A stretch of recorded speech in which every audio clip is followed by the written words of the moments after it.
Smacking, cracking, and watching. Follow me on Twitter. Subscribe. Waco. Season 1, Episode 3. This episode is called Operation Showtime. Make sure I hit like, comment, subscribe. Please subscribe to my channel. You know the rest. Yada, yada, yada. This tragic show focusing on 25 years after this American tragedy, this 51-day siege standoff. People were murdered. It's sticky icky. Some disgusting facts that we're looking at. A whole lot of weird allegations.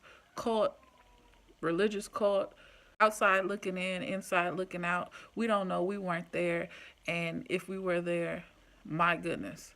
We got survivors, people dying, children, women, men, choices, all about choices. We watch the documentaries, we seen the interviews, they even have books out there, and you have this group of people following this man. They're eating MREs, only the kitchen had running water. They're rationing out this water. They're watching news for entertainment. They're getting their message from this man who had the gift of gab, extremely talkative. They say he could go on and talk for hours and hours and hours about anything. In Child of Waco, they said something like, hey, he didn't even allow bathroom breaks. Yes, there was sexual abuse allegations. There was disciplinary issues on how rough they were with spanking their children, and folks said it wasn't discipline, it was abuse. So, wow. Doesn't matter if you agree or disagree. Just watching a show that has to do with real life events, and we're forming our own opinion. I'm reviewing a dang on TV show. Real or not, the TV show is what I'm reviewing right now. So we're going to get into the TV show. Waco Wednesday. Okay, so it seemed like it was a whole lot of opportunities for them to send out all the women and children that they kept saying throughout the episode are in here, ceasefire.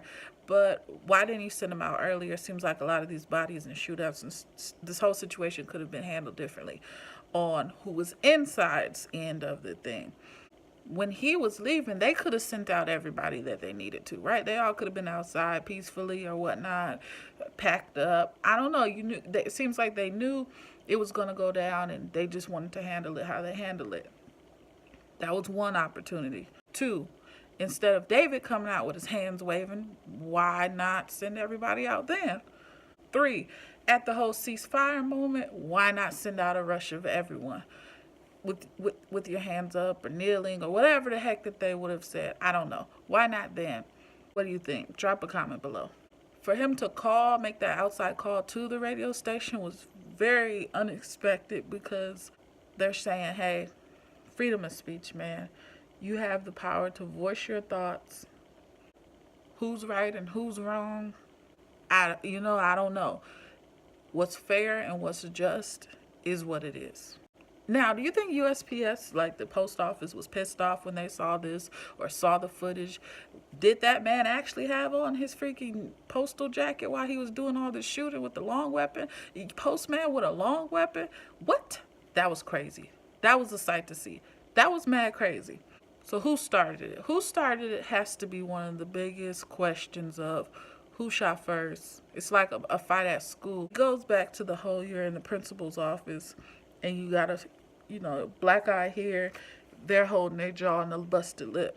All right, who punched Timmy first? I punched Timmy because he did this. All right, so you're in trouble and the other person. It's like the victim suspect, the bad guy, the bully, the nerd. Is that what it boils down to? Who shot first? Was it the dogs that came out and the SWAT team were the big dogs trying to protect themselves and they took down an aggressive animal? Did someone from inside Mount Carmel bust at them? But that's for ballistics to go through and look at. I don't know. They exchanged fire. Regardless if a civilian shoots at a person, a sworn officer, it's a no bueno situation. It's not a good thing. What do? You can't come back from something like that. It's not peaceful. It's not peaceful when it's back and forth. Yes, no ifs, ands, or buts about it. It was a horrible, horrific, disgusting situation. All of the people who were inside there to get shot up like that. But dang it, man. Them agents got killed too. Everyone's in danger. So you got This whole situation, you got MC, SD, the big dogs. Traumatizing. I have to say the wardrobe is on point. The makeup is on point because whoever is in charge of these wounds and oh my goodness, the blood on that phone, the cord, oh man, it was just like, dang, this is crazy. To hear the rapid fire, who's ever in charge of the sound quality and different things in this show was crazy. How they filmed the shootout with the advancements, dang man, it was shot very well. Sad as heck, but dang. He said we ain't coming out. So that can be only received as an act of aggression. Couple questions. 15 years on the job for Jacob. 15 years. He burnt himself? Yes. Yes, he's burnt. Will he be able to move on? I don't know. Did he appear in the TV show to be falling for it, or as people would say, drinking the Kool-Aid? Or yeah, that's what it looked like. That he was getting too close. He did not find out the information he needed to. I mean, the arsenal was right in front of him, right?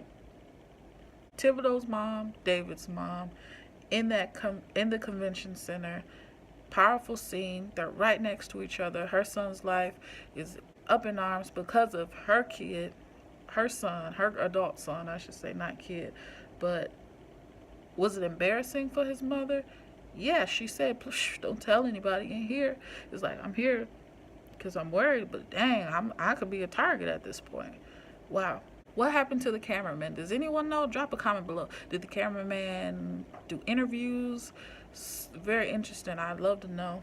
Did they take that man out of his misery? Did they shoot the older man because they couldn't get him medical attention? Is that what that one shot was from a handgun? Were the members of Mount Carmel really just chilling and eating dinner and carrying on like they were in the cafeteria? Straight up, for real? Wow. David requested someone to be on the line that would understand him, someone understanding. We see that they had multiple negotiators and they waited until Gary got there. Our favorite, Agent Nelson from Boardwalk Empire. Boardwalk Empire is just taking over TV. That alumni is so strong, and they are just from a stellar class of actors and actresses. Shouts out to everybody who was involved in that project, straight up. But Gary came on scene and he was calm. He asked perfect questions, perfect tone, and he tried his best. He was doing the other guys were frustrated, and it's only day 2. Day 2 of 51, that's a long time, and still nobody's been sent outside the second day and released. So a lot can happen. A lot can happen. Drop your comments below. I feel like from this episode on, the comments are gonna be respectful down below, y'all. Be respectful. I'm trying my best not to offend anyone, and until the next time, peace. Y'all be safe. Treat others with respect. All those positive things.